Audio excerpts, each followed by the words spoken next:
Hello students, welcome back to my channel. तो आज हम कुछ बेसिक से क्वेश्चंस हैं उनका आंसर देखने की कोशिश करेंगे। डजंट मैटर कि आप कौन से फील्ड में हो, कौन सा सब्जेक्ट पढ़ते हो, या फिर जॉब करते हो, या फिर स्टिल अ स्टूडेंट, नहीं फर्क पड़ता। आपको सिर्फ हम आज के सेशन में देखने वाले हैं कि are you guys smarter than class 6 student to answer this simple questions. तो चलिए देखते हैं, स्टार्ट करते हैं। लेकिन उससे पहले एक सिंपल सा बच्चों, एक सिंपल सा हमारा क्या है, कंडीशन है। क्या है वो कंडीशन? कि आपको आंसर जो है वो 5 सेकंड के अंदर देना है।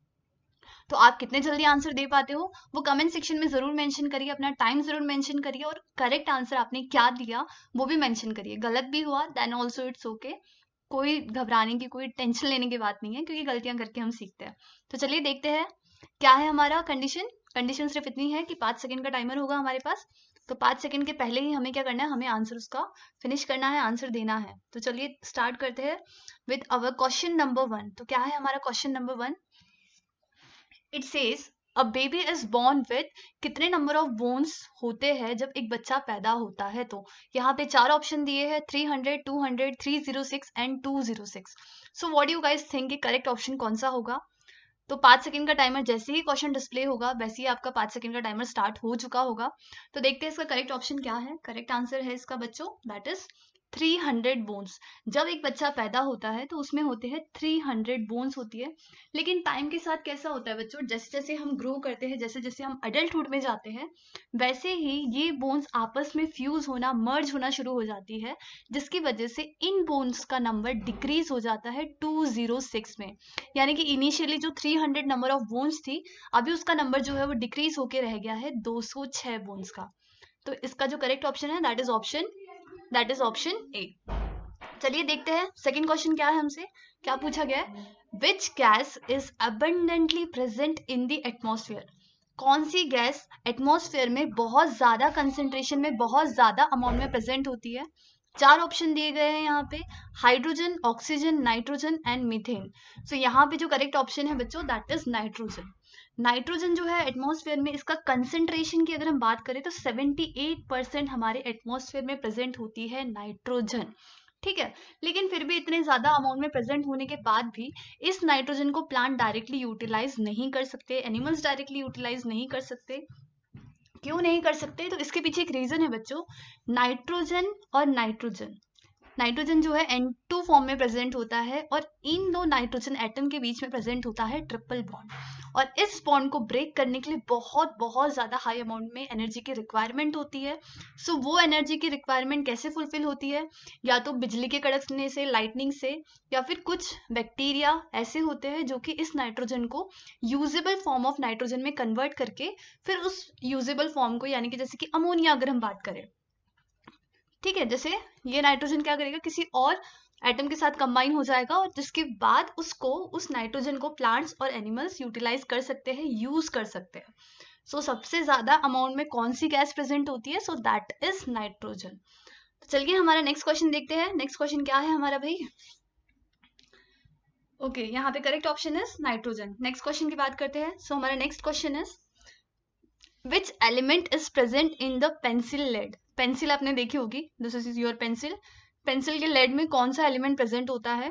4 ऑप्शन दिए गए हैं, silver, graphite, silicon and aluminium. तो यहाँ पे बच्चों जो हमारा पेंसिल लेड में जो मटेरियल यूज होता है, एलिमेंट यूज होता है, that is graphite. So correct option क्या है यहाँ पे हमारा? That is graphite. ठीक है, नेक्स्ट क्वेश्चन भी देख लेते हैं जल्दी जल्दी से। In humans there are dash pair of chromosome, dash pairs of chromosome. तो कितने क्रोमोसोम प्रेजेंट होते हैं ह्यूमन बींग में? ह्यूमन बींग में प्रेजेंट होते हैं टोटल 46 क्रोमोसोम बच्चों, जिसमें से 44 जो है दैट इज ऑटोसोम्स, एंड 2 जो है दे आर ऑलोसोम्स, यानी कि सेक्स क्रोमोसोम। ठीक है। तो यहाँ पे हमसे पूछा गया है कितने पेयर्स, पेयर्स यानी कि कपल में, यानी कि 2 एक साथ। ठीक है, तो 46 को हम क्या कर देंगे, 2 से डिवाइड कर देंगे, सो दैट विल बी 23। तो यहाँ पे जो करेक्ट ऑप्शन होगा दैट इज 23। तो ह्यूमंस में कितने पेयर ऑफ क्रोमोसोम प्रेजेंट होते हैं?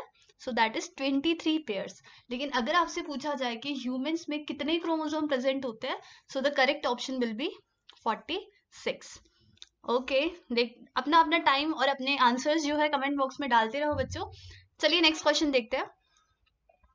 Which process gives us energy? इनमें से कौन सी प्रोसेस हमें एक्चुअल में एनर्जी देती है? न्यूट्रिशन, डाइजेशन, एक्सक्रीशन और रेस्पिरेशन। बहुत बहुत सारे बच्चों को कंफ्यूजन होती है कि डाइजेशन से हमें एनर्जी मिलती है, लेकिन ऐसा नहीं होता बच्चों।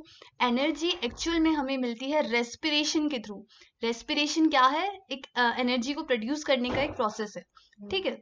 डिटेल में हम लोग डिस्कस करेंगे कभी किसी और सेशन में। आज के केस में हम सिर्फ एमसीक्यू ही देख रहे हैं। सो एक्चुअल में हमें जो एनर्जी मिलती है वो रेस्पिरेशन की प्रोसेस से मिलती है, न्यूट्रिशन से भी नहीं, डाइजेशन से भी नहीं, एक्सक्रीशन से भी नहीं। डाइजेशन रिक्वायर्ड होता है कॉम्प्लेक्स फूड को सिंपल फॉर्म में ब्रेक करने के लिए, ठीक है। सो डाइजेशन उस प्रोसेस का नाम है। न्यूट्रिशन में क्या होता है? न्यूट्रिशन में हम खाना क्या कर रहे हैं? इनटेक कर रहे हैं, खा रहे हैं, that process is nutrition. Excretion में क्या है? Removal of waste material. और रेस्पिरेशन में ही एक्चुअल में हमें एनर्जी जो है वो प्रोड्यूस होती है, मिलती है। Okay, so moving on to the next question. Correct option क्या है? Respiration. Very good. Moving on to the next question. Which acid is secreted by our stomach? कौन सी एसिड इसमें से सिक्रीट होती है हमारे स्टमक में? कौन सी एसिड सिक्रीट होती है? चार ऑप्शन दिए गए हैं, hydrochloric acid, nitric acid, acetic acid, carbonic acid. So यहाँ पे बच्चों जो करेक्ट ऑप्शन है, हमारी जो गैस्ट्रिक ग्लैंड है, दिस इज हमारा स्टमक। स्टमक में प्रेजेंट होती है हमारी गैस्ट्रिक ग्लैंड। गैस्ट्रिक ग्लैंड, ठीक है। कौन सी ग्लैंड प्रेजेंट होती है? Gastric glands. ये ग्लैंड्स क्या करेगी बच्चों? ये ग्लैंड्स तीन चीजें सिक्रीट करती है, that is hydrochloric acid, mucus और हमारा पेप्सिन, ठीक है। बाकी की चीजें आपके लिए इंपॉर्टेंट नहीं है। जो इंपॉर्टेंट है that is hydrochloric acid. Hydrochloric acid का दो काम है बच्चों। क्या काम करती है हाइड्रोक्लोरिक एसिड? पहला तो ये जो भी जर्म्स हमारी बॉडी में एंटर हो रहे हैं खाने के साथ, यानी कि अभी बहुत ज्यादा पॉल्यूशन है, जो भी हम खा रहे हैं उसके साथ जो भी माइक्रो ऑर्गेनिज्म हमारी बॉडी में एंटर हो रहे हैं, पहला तो ये हाइड्रोक्लोरिक एसिड, इसका पीएच होता है 2, यानी कि बहुत ज्यादा एसिडिक होता है। तो ये क्या करेगा? ये एक तो माइक्रो ऑर्गेनिज्म जो हमारी बॉडी में खाने के साथ एंटर हो रहे हैं उसको किल करेगा। और सेकेंड, ये जो पेप्सिन होता है ना बच्चों, पेप्सिन होता है ना जो हमारा गैस्ट्रिक ग्लैंड सिक्रीट कर रहा है, इसको अगर एक्टिव करना है यानी कि इससे काम करवाना है, तो इसको चाहिए एसिडिक एनवायरनमेंट, ठीक है। इसको चाहिए एसिडिक एनवायरनमेंट काम करने के लिए। तो वो एसिडिक एनवायरनमेंट भी कौन प्रोवाइड करेगा? हमारा हाइड्रोक्लोरिक एसिड। तो यहाँ पे दो फंक्शन होते हैं। तो हमारे स्टमक में कौन सी एसिड सिक्रीट हो रही है? So that is hydrochloric acid. Correct option is hydrochloric acid. Moving on to the next question. Color of human skin is due to presence of pigment in it. जैसे हम chlorophyll की बात करें, chlorophyll जो है वो प्लांट को कौन सा कलर प्रोवाइड कर रहा है? क्लोरोफिल की वजह से प्लांट की जो लीव्स है उनका कलर कैसा होता है? ग्रीन होता है।